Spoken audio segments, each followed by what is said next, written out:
તિરુપતિ બાલાજી મંદિરમાં પ્રસાદનો વિવાદ અમદાવાદ સુધી પહોંચી ગયો છે, જેમાં તિરુપતિ મંદિરના પ્રસાદમાં પ્રાણીઓની ચરબીનો ઉપયોગ થતો હોવાનો મોટો ખુલાસો થયો હતો. જે પ્રસાદ માટે અમૂલ દ્વારા ઘી સપ્લાય કરવામાં આવ્યું હોવાની અફવા ફેલાઈ હતી, જેને લઈને વિવાદ સર્જાયો હતો. ત્યારે અમૂલની પ્રતિષ્ઠાને નુકસાન પહોંચાડવા માટે ખોટા સમાચાર ફેલાવવામાં આવ્યા હોવાની સાયબર ક્રાઇમે ફરિયાદ નોંધી તપાસ હાથ ધરી છે.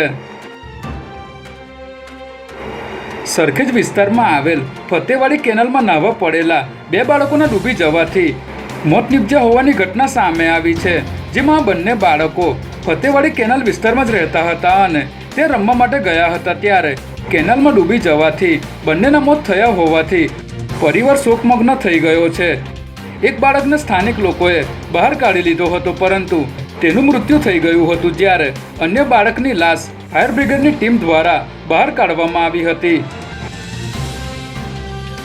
સુરતમાં કિમ સ્ટેશન નજીક ટ્રેન ઉઠલાવવાનો ગંભીર પ્રયાસ કરવામાં આવ્યો હતો, જેમાં અજાણ્યા શખ્સે ટ્રેનના ટ્રેક પર ફિશ પ્લેટ ખોલી નાખી હતી.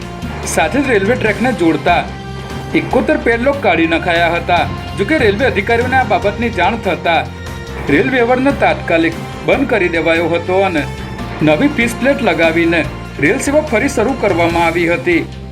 આ મામલે રેલવે વિભાગની ટીમે આરોપીઓને ઝડપી લેવા ડોગ સ્ક્વોડની મદદ લીધી છે, જ્યારે એટીએસ અને એનઆઈએની ટીમો પણ ઇનપુટ મેળવી રહી છે.